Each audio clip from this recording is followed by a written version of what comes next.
Hello and welcome live from New Delhi. You're watching DD India Live, India's voice to the world. I'm Gautam Roy, and coming up in the next 30 minutes, Israel declares UN Secretary-General Antonio Guterres persona non grata. Its foreign minister says the move is in response to his failure to unequivocally condemn Iran's missile attack.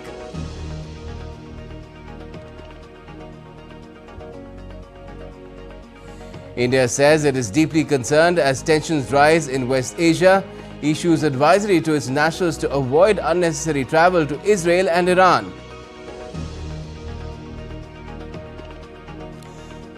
India's Prime Minister Narendra Modi urges people to keep strengthening the nation's cleanliness mission, participates in Swachh Bharat Divas 2024.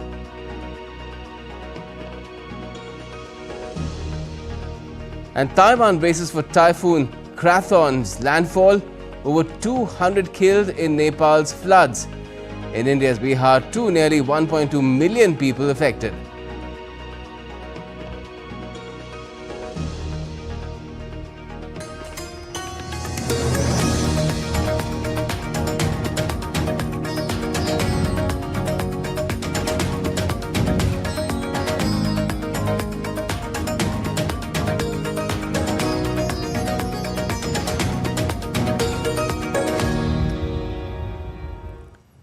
First up, Iran fired roughly 200 ballistic missiles at Israel, drawing strong reaction from Israeli Prime Minister Benjamin Netanyahu, who said Iran made a big mistake. Israel's foreign minister has declared UN Secretary-General Antonio Guterres as persona non grata and barred him from entering the country following his failure to unequivocally condemn Iran's massive missile attack on Israel. Here's more in this report.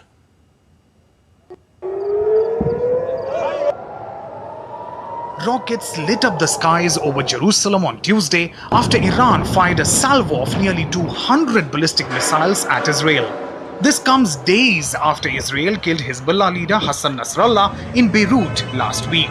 Israel said it intercepted more than 180 missiles. Israeli Prime Minister Benjamin Netanyahu warns of retaliation after Iran's attack. He also vowed to give a befitting reply to whoever attacks Israel.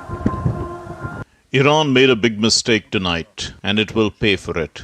The regime in Iran does not understand our determination to defend ourselves and our determination to retaliate against our enemies. Sinwar and Deif didn't understand it. Nasrallah and Mosul didn't understand it. Apparently, there are those in Tehran who do not understand this either. They will understand. We will keep to the rule we have determined. Whoever attacks us, we attack them. Meanwhile, Iran said its missile attacks on Israel were over, but also promised a crushing response if Israel retaliated. Iran also said that if the Zionist regime that has gone crazy is not controlled by America and Europe and wants to continue these crimes or wants to do anything against our sovereignty and territorial integrity, tonight's operation will be repeated several times stronger, and all their infrastructure will be targeted. Washington said it would work with longtime ally Israel to ensure Iran faced severe consequences for Tuesday's attack. US called on every nation in the world to condemn Iran's attack on Israel. US President Biden also ordered the US military to aid Israel's defense against any future assaults. Many leaders from across the world also voiced their condemnation against Iran's recent attack. British Prime Minister Keir Starmer, French President Emmanuel Macron, and Japan's new Prime Minister, among others, said that Iran's attacks were unacceptable. United Nations Secretary-General Antonio Guterres appealed for an immediate ceasefire in Lebanon. India's External Affairs Ministry also expressed its deep concern at the escalating security situation in West Asia and urged for diplomacy and dialogue. India has advised Indian nationals in Israel and Iran to stay vigilant and adhere to the safety protocols as advised by local authorities. United Nations Security Council has called an emergency meeting on West Asia on Wednesday, while the European Union called for an immediate ceasefire. Israel's UN ambassador voiced a strong reaction to Iran's unprecedented assault on Israel. Let me be very clear. We will defend our people. We will act. Iran will soon feel the consequences of their actions. The response will be painful. Israel's neighbors closed airspace and airline crews skirted an escalating conflict with many skiing diversions. Ayushi Bhatnagar reporting for DD India. Has made his first appearance on Wednesday following the strikes against Israel. He made no mention of his country firing missiles at Israel, but said that America and some European countries are the root cause of these conflicts. The root of the problem which causes this conflict, wars, tension is the presence of the same people who claim that they want peace and tranquility in the region. I am referring to America and some European countries.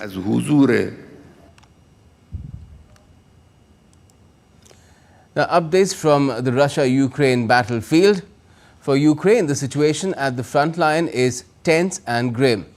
Moscow's forces have been steadily advancing in Ukraine's eastern Donetsk region and on Wednesday claimed complete control of the small mining town of Vuhledar.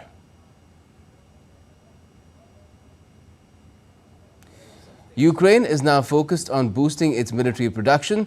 Speaking to executives from numerous foreign arms manufacturers in Kyiv, Ukrainian President Volodymyr Zelensky said that the country has the capacity to produce 4 million drones annually and is rapidly increasing its production of other weapons. The general quantity of drones that we are able to produce in Ukraine annually is 4 million. More than 1.5 million drones were contracted to be produced. In extremely difficult conditions of the full-scale war under constant Russian strikes, Ukrainians were able to produce a virtually new defense industry. Now, former Dutch Prime Minister Mark Rutte has taken charge as the new NATO chief. NATO officials expect Rutte to maintain Stoltenberg's priorities at the 32-member alliance, rallying support for Ukraine, pushing NATO countries to spend more on defense, and keeping the US engaged in European security. My second priority is to step up our support for Ukraine and bring it ever closer to NATO. Because there can be no lasting security in Europe without a strong, independent Ukraine. I know from personal experience, with the downing of flight MH17 in 2014, how conflict in Ukraine is not contained to the front lines. So we must do our part. Let's flesh this out a little bit more. We're joined now by DW's political correspondent Thomas Sparrow, live from Berlin. Good afternoon to you. Thomas, now the war in Ukraine and an escalating widening conflict in the Middle East, or West Asia as we call it here. Mark Rutte's slate of challenges looks as full as that of his predecessor. Now, would he handle them any differently? Absolutely. Well, it depends. On the one hand, obviously, Mark Rutte wants to set his own tone. He wants to set his own agenda. He wants to leave his own mark. But it is expected that there will be a high degree of continuity. On the one hand, because of the challenges that you mentioned, from Ukraine to the situation in the Middle East to other challenges, security challenges specifically in Europe. And on the other hand, because one of the key elements of the NATO alliance is that you have all these different countries with different priorities, with different defense spending as well. So one of the key elements, one of the key challenges that Mark Rutte will specifically have is not only looking outside of the alliance, but also focusing internally on how these different countries, for example, will increase their military spending, how they will come to common ground on topics where they do not see eye to eye, and obviously, very importantly now also, how they will work with the United States as one of the key NATO members in particular. Yes, and how is then NATO under Mark Rutte likely to tackle a situation where Donald Trump becomes the next US president, considering his negative views about the alliance and its backing of Ukraine? There's hope, at least if you view it from Europe, about Mark Rutte leading the alliance, because he's seen as a Trump whisperer, referring to a situation while he was the leader of the Netherlands, where he managed to speak to Trump about the priorities of the NATO alliance. And since then, he's known to be someone who has a link to the former US president when it comes to dealing and discussing these issues. But Mark Rutte and his team have also been very clear that the NATO alliance has to work, and in particular European countries have to work with whoever is in the White House. So whether it is Donald Trump or whether it is Kamala Harris, European partners in NATO have to work with the United States and have to try and find common ground. Beyond this, it's also important that Mark Rutte, and this is a key challenge also in the last few years, has clearly understood that at a time when the United States is looking inward, at a time when the United States in its foreign policy is focusing on the Asia-Pacific, that Europe has to do much more for its own defense. And that's why one of the priorities will also be to try and make sure that European members of NATO increase even more their defense spending to tackle some of the issues and challenges that we've been discussing here, like the war in Ukraine. Thomas Barrow, thank you so much for joining us from Berlin. Now, US Vice Presidential candidates Tim Walz and J.D. Vance debated each other in New York, with the pair clashing on the topics of West Asia conflict, immigration, taxes, climate change and energy. In almost 100 minutes debate between the two adversaries, the first question was related to the ongoing conflict in West Asia, to which Democrat Walz argued that the former president, that's Donald Trump, is too unstable to be trusted at a time of crisis. His Republican opponent for the country's #2 office, J.D. Vance, responded by asserting that Trump had made the world more secure during his term in office. Also, Vance questioned Harris's intention to address inflation, immigration and the economy while serving in President Joe Biden's administration. While Walz spoke on the issue of immigration, attacking Trump for pressuring Republicans in Congress to abandon a bipartisan border security bill earlier this year. With no more debates planned, the standoff allowed Walz and Vance to make their arguments on behalf of their campaigns just as early voting ramps up across the United States. And in neighboring Mexico, Claudia Sheinbaum has been sworn in as the country's first female president. Sheinbaum was inaugurated at a ceremony in Mexico's Congress for a 6-year term lasting until 2030. Sheinbaum took the oath of office and received the presidential sash in a boisterous ceremony which marks the start of her 6-year term. Sheinbaum used her first speech as head of state to address investor concerns after the passing of a judicial reform pushed by her predecessor, Andrés Manuel López Obrador. Sheinbaum vowed to ensure that Mexico's economy remains a secure destination for international investments. She reiterated the central bank would be autonomous and that a reasonable debt of GDP to GDP ratio would be maintained. Sheinbaum's government will present its first budget before the 15th of next month. India's Minister for State for External Affairs, Pabitra Margarita, represented the country in the swearing-in ceremony of Dr. Claudia Sheinbaum as the first woman president of Mexico. Congratulating the people of Mexico on the historic moment, the minister in a social media post said he looked forward to working with the new government for further strengthening India-Mexico partnership. And India's Minister for Commerce and Industry, Piyush Goyal, met Indian diaspora members of at the Institute of Cultural Affairs International in New York. Posting on social media, Piyush Goyal said that he and the Indian diaspora discussed India's remarkable economic progress over the past decade and emphasized the crucial role of the diaspora in enhancing India's global presence. The minister also said that the diaspora expressed gratitude for their invaluable contributions to strengthening India-US relations and encouraged them to continue playing a key role in India's growth story. Let's now take a look at some other stories making the news around the world. Now, South Korea holds its largest defense exhibition in the city of Gyeong, where a military integrated base housing the headquarters of the Korean Army. The exhibition features 500 companies with officials from the defense industries in South Korea and abroad attending. Attendees engage in discussions about future projects, investment opportunities and the latest trends shaping the defense industry. 36 people, including 23 active and 2 retired police officers, were arrested in an operation to dismantle a criminal network that involved 34 raids in the Guatemalan capital and other cities. Prosecutor Marvin Orlena said the network smuggled 10,000 migrants into Mexico.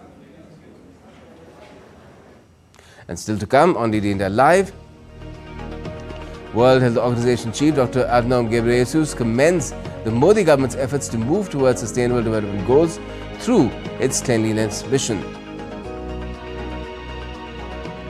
And 2 women Navy officers embark on an adventurous expedition to circumnavigate the globe on a sailboat.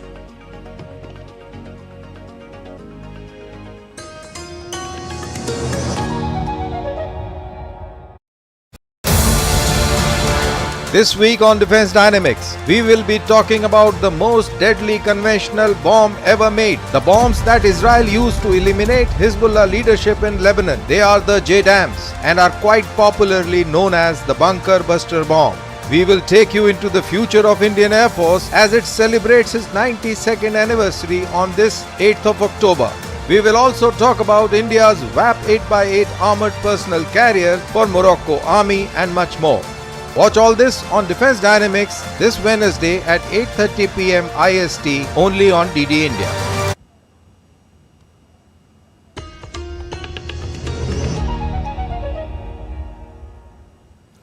Welcome back. You're watching DD India Live. I'm Gautam Roy.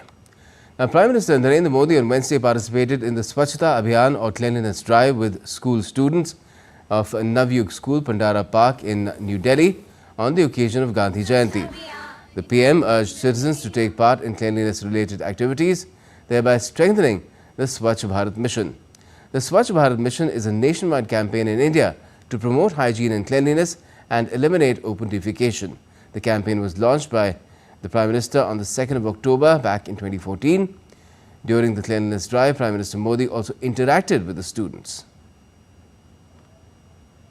आप बताइए हमारे स्वच्छता के अभियान को आगे बढ़ाना चाहिए नहीं बढ़ाना चाहिए? आपको लगता है कि स्वच्छता ये कार्यक्रम होना चाहिए कि स्वच्छता ये आदत होनी चाहिए? शाबाश। ये क्या है? गांधी जी का चश्मा। और गांधी जी देखते हैं क्या कि स्वच्छता कर रहे हो कि नहीं कर रहे हो? हैं? तो आपको याद रहेगा? Yes, sir. क्योंकि गांधी जी जीवन भर स्वच्छता के लिए काम करते थे. And World Health Organization Director General Dr. Tedros Adhanom Ghebreyesus has praised Prime Minister Modi. He has commended the efforts of the Indian government on the 10th anniversary of the Swachh Bharat mission. He has also highlighted the significant strides made by achieving sustainable development goals through this transformative initiative. This is Tulsi Bahai. Namaste. I'm honored to help you celebrate the 10th anniversary of the Swachh Bharat mission. I commend the Swachh Bharat mission for its focus on equity, local engagement, accountability, and sustainability. It prioritized basic sanitation in rural and underserved areas, mobilized local leaders, and used data to track progress. Also on the occasion of Gandhi Jayanti, Sri Lanka's Prime Minister Dr. Harini Amarasuriya and India's High Commissioner Santosh Jha paid floral tributes to the father of the nation. The dignitaries offered garlands on a bust of Mahatma Gandhi at the Prime Minister's office in Colombo. The 42-inch tall bronze bust was a gift from India in 2019, commemorating the 150th birth anniversary of Mahatma Gandhi. Following the ceremony, the Indian High Commissioner called on Dr. Amarasuriya and congratulated her on her elevation as Premier of the island nation, while underscoring India's consistent commitment to the people of Sri Lanka. Indian Ambassador to Japan and the Republic of Marshall Islands, C.B. George, along with his wife and Mayor of Edogawa City, Takeshi Saito, paid floral tributes at the Gandhi statue in Edogawa on the occasion of Gandhi Jayanti. Joined by the Indian community and friends of India and Japan, the event featured renditions of songs dedicated to Gandhiji by school children. At another event, R. Madhusudan, Deputy Chief of Indian Mission, paid tributes to Gandhiji and addressed the gathering at the Nipponzan Myohoji Temple, Kudankita. Also, as part of Swachhta Hi Seva 2024 campaign, embassy officials and staff participated in a Shramdan to clean the office and surrounding areas. And on the birth of the father of the nation, Mahatma Gandhi, the Indian Navy embarked on a very adventurous mission at sea. For the very first time, 2 young lady officers are circumnavigating the globe in an Indian naval sailing vessel, Tarini. Vishal Baristo brings you this special report from the Arabian Sea. Chief of Naval Staff flagging off Navika Parikrama, the second from the ocean sailing node of the Indian Navy in Goa. Waving to the crowd, Lieutenant Commander Ruka K and Lieutenant Commander Dilna K started on a unique expedition to conquer the rough seas across the globe, covering around 23,000 nautical miles in 8 months. A symbol of women's empowerment, this mission is a crucial part of India's military diplomacy. This particular mission will certainly be an exposition of women empowerment, that 2 young women can circumnavigate the globe on their own and overcome all the challenges as the nature throws. It is largely the nature, and there will be many. We have trained them for over 3 years. They have sailed almost 38,000 nautical miles as against around 23,000 they have to do over this voyage. Both lady officers have trained very hard for 3 years. As part of their rigorous training, they have sailed through 38,000 nautical miles in the past. This mission shall have no external support and depends only on the sea winds. As Tarini crosses over 3 oceans and 3 very difficult capes, the message is very clear. New India is self-reliant and signifies women empowerment. With cameraman Ramakant and Panaji Goa, this is Vishal Baristo for DD India. Jamaican Prime Minister Andrew Holness visited the iconic Sarnath Archaeological Site and Museum in Uttar Pradesh's Varanasi city on Wednesday. The Jamaican Prime Minister said he was pleased to visit such a historic and spiritual site, adding that this is his first direct experience with India's culture and artifacts at the museum. PM Holness said that the purpose of his visit to India is to deepen and strengthen the already good bilateral relations between the 2 countries. The Jamaican PM was accompanied by Governor of Uttar Pradesh, Anandiben Patel, and Finance Minister of the state, Suresh Khanna. Severe weather events are causing disruption and damage around the world. At least 225 people have been confirmed dead in Nepal's floods and landslides, whereas the death toll from powerful storm Helene topped 150 in the US. Meanwhile, Taiwan is bracing for torrential rain as Typhoon Khanun is approaching to make landfall. Here's a comprehensive report about extreme weather events. Nature's fury continues to topple the lives of people worldwide. Over 200 were killed in floods, landslides in Nepal, and over 13,000 people have been rescued from the flood-affected areas so far. Relief materials, including food, are being distributed to the affected people. Moving ahead, flood situation in India's Bihar worsened after heavy discharge of water through rivers from Nepal damaged embankments. Due to overflow of rivers like Gandak, Kosi, Bagmati and Mahananda, over 12 lakh people across 16 districts have been affected. State and national disaster response forces are engaged in relief operations. Thousands have been evacuated as Super Typhoon Khanun approaches Taiwan. The island has shut down schools and closed financial markets ahead of Khanun's expected landfall. Though the typhoon was downgraded overnight from strong to medium, but it still is expected to bring storm surges and torrential rains. The death toll from Hurricane Helene rises to over 150 in US, and millions are without power. Bureau Report, DD India. Under the glittery glow of twinkling lights, Disneyland Paris transformed into a fashion wonderland for its first ever fashion show. The historic event, which took 2 years to orchestrate, showcased the avant-garde designs of the rising brand Coperni, known for its innovative and modern aesthetics. Models glided down the runway, adorned in stunning pieces that blended whimsical elements with cutting-edge design, all set against the backdrop of Disney's beloved attractions.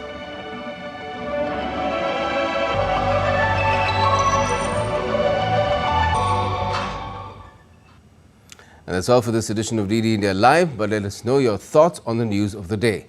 And for those on the go, you can get all the latest news and updates from India and across the world on DD India's mobile app.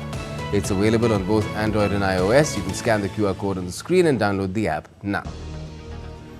And we'll be back with more news as it breaks here on DD India. I'm Gautam Roy, and from all of us here in Delhi, thanks for watching DD India Live.